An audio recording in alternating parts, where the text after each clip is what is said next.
ಬೇಜಾರು ಮಾಡಿದ್ದಾರೆ, ಮ್ಯಾನಿಪ್ಯುಲೇಟ್ ಮಾಡಿರ್ಬೋದು, ಸುಳ್ಳು ಹೇಳಿರ್ಬೋದು, ಅಥವಾ ನಂಬಿಕೆ ದ್ರೋಹವನ್ನು ಮಾಡಿರ್ಬೋದು. ಇವಾಗ ಈ ವ್ಯಕ್ತಿ ನಿಮ್ಮ ಪಾರ್ಟ್ನರ್ ಕೇಳ್ತಾ ಇದ್ದಾರೆ, ನಂಗೆ ಸೆಕೆಂಡ್ ಚಾನ್ಸ್ ಕೊಡು, I want to come out of it, ನಾವು ಈ ರಿಲೇಷನ್ಶಿಪ್ನ ಸರಿ ಮಾಡ್ಕೊಳ್ಳೋಣ ಅಂತ ಹೇಳ್ತಾರೆ. ಆದರೆ ನೀವು ಈ ಪ್ರೋಸೆಸ್ನಲ್ಲಿ ಮಾಡುವಂಥ ಮಿಸ್ಟೇಕ್ಸ್ ನೀವೇ ಆಗಿರ್ಬೋದು, ಸ್ಪೆಷಲಿ ನೀವು ಮಾಡುವಂಥ ಮಿಸ್ಟೇಕ್ಸ್ ಏನಾಗಿರುತ್ತೆ ಅಂತ ಹೇಳ್ಬಿಡ್ತೀನಿ. ಇದನ್ನೆಲ್ಲ ನೀವು ಅವಾಯ್ಡ್ ಮಾಡಿದಾಗ ನಿಮ್ಮ ರಿಲೇಷನ್ಶಿಪ್ ಹೀಲ್ ಆಗುತ್ತೆ.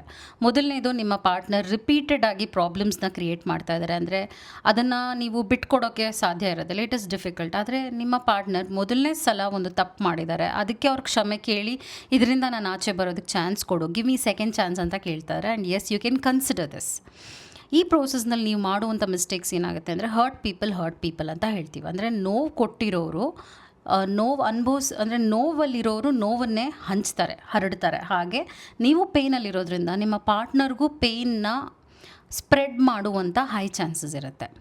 ಸೊ ಬಿಟ್ಟರ್ನೆಸ್ ಜಾಸ್ತಿ ಇರುತ್ತೆ. ಬ್ಲೇಮ್ ಗೇಮ್ ಅಂತ ಹೇಳ್ತೀವಿ, ಒಬ್ರನ್ನೊಬ್ಬರು ದೂರುವಂಥದ್ದು ನಡೀತಾ ಹೋಗುತ್ತೆ. ಇದರಿಂದ ಕೂಡ ರಿಲೇಷನ್ಶಿಪ್ ಹೀಲ್ ಆಗೋದಿಲ್ಲ, ಕಾಂಪ್ಲಿಕೇಶನ್ಸ್ ಜಾಸ್ತಿ ಆಗುತ್ತೆ.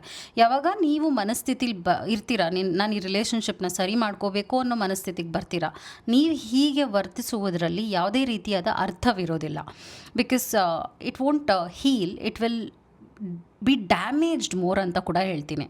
ನೆಕ್ಸ್ಟ್, ರೀಪ್ಲೇಯಿಂಗ್ ಅಂದರೆ ನಿಮ್ಮ ಮೈಂಡಲ್ಲಿ ಹಿಂದೆ ನಡೆದಿರುವಂಥ ಘಟನೆಗಳ ಬಗ್ಗೆನೇ ನೀವು ಯೋಚನೆ ಮಾಡ್ತಿರ್ತೀರ, ಅದನ್ನೇ ಹಿಡ್ಕೊಂಡಿರ್ತೀರ ನೀವು, ಅದ್ರ ಬಗ್ಗೆನೇ 24/7 ಇರ್ಬೋದು ಯೋಚನೆ ಮಾಡ್ತಿರ್ತೀರ. ಹೀಗೆ ಮಾಡಿದ್ರು, ಹಾಗೆ ಮಾಡಿದ್ರು ಅಂತ, ಇನ್ನೇನೇನೆಲ್ಲ ಇವರು ಕಥೆಗಳನ್ನ ಹೇಳ್ತಾ ಇದ್ದಾರೋ ಅನ್ನುವಂಥ ಭಯ ನಿಮಗೆ ಕಾಡ್ತಾ ಇರುತ್ತೆ. ಇದರಿಂದ ಕೂಡ ನಿಮ್ಮ ರಿಲೇಷನ್ಶಿಪ್ ಹೀಲ್ ಆಗೋದಿಲ್ಲ. ಮತ್ತು ನಿಮ್ಮ ಪಾರ್ಟ್ನರ್ಗೆ ಬ್ಯಾಡ್ ವೈಬ್ಸ್ನ ಸ್ಪ್ರೆಡ್ ಮಾಡುವಂಥದ್ದು, ವ್ಯಂಗ್ಯವಾಗಿ ಮಾತಾಡುವಂಥದ್ದು, ಕೊಂಕು ಮಾತಾಡುವಂಥದ್ದು, ಪದೇ ಹೇಳಿದ್ನೇ ಹೇಳಿ ಚುಚ್ಚು ಮಾತಾಡುವಂಥದ್ದು, ಇದು ಕೂಡ ರಿಲೇಷನ್ಶಿಪ್ನ ಹೀಲ್ ಮಾಡೋದಿಲ್ಲ. ಹಾಗೂ ನಿಮ್ಮ ಪಾರ್ಟ್ನರ್ ಜೊತೆ ಕಳೆದಿರುವಂಥ ಬೆಸ್ಟ್ ಮೆಮೊರೀಸ್ನ ನೀವು ಅದ್ರ ಬಗ್ಗೆ ಯೋಚನೆನೂ ಮಾಡೋಕ್ಕೆ ರೆಡಿ ಇರೋದಿಲ್ಲ. Forgetting actually good memories and remembering bad memories, ಇದು ಮಾಡಿದ್ರೂ ಕೂಡ ನಿಮ್ಮ ರಿಲೇಷನ್ಶಿಪ್ ಹೀಲ್ ಆಗೋದಿಲ್ಲ.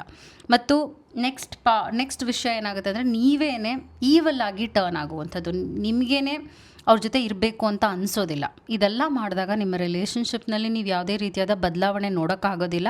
ಯಾವಾಗ ನಿಮ್ಮ ಪಾರ್ಟ್ನರ್ ಮನಸ್ಪೂರ್ವಕವಾಗಿ ನನಗೆ ಒಂದು ಚಾನ್ಸ್ ಕೊಡು ಅಂತ ಕೇಳ್ತಾ ಇದ್ದಾರೆ, ಇದಕ್ಕೆ ನೀವೇನು ಮಾಡಬೇಕಾಗುತ್ತೆ ಅಂದರೆ ಸ್ಟೆಪ್ ಬೈ ಸ್ಟೆಪ್ ಹೋಗಿ, ಹಾಗೂ ಈಗ ನಾನು ಹೇಳಿರುವಂಥ ಮಿಸ್ಟೇಕ್ಸ್ನೆಲ್ಲ ಅವಾಯ್ಡ್ ಮಾಡೋಕ್ಕೆ ಟ್ರೈ ಮಾಡಿ. ನಿಮ್ಮ ಪಾರ್ಟ್ನರ್ನ ಅಕ್ಸೆಪ್ಟ್ ಮಾಡಿ, ಫ್ರೆಶ್ ಆಗಿ ಒಂದು ನ್ಯೂ ಚಾಪ್ಟರ್ನ ಶುರು ಮಾಡಬೇಕಾಗತ್ತೆ. And that's how it works. Hope it help. Take care. Thank you so much.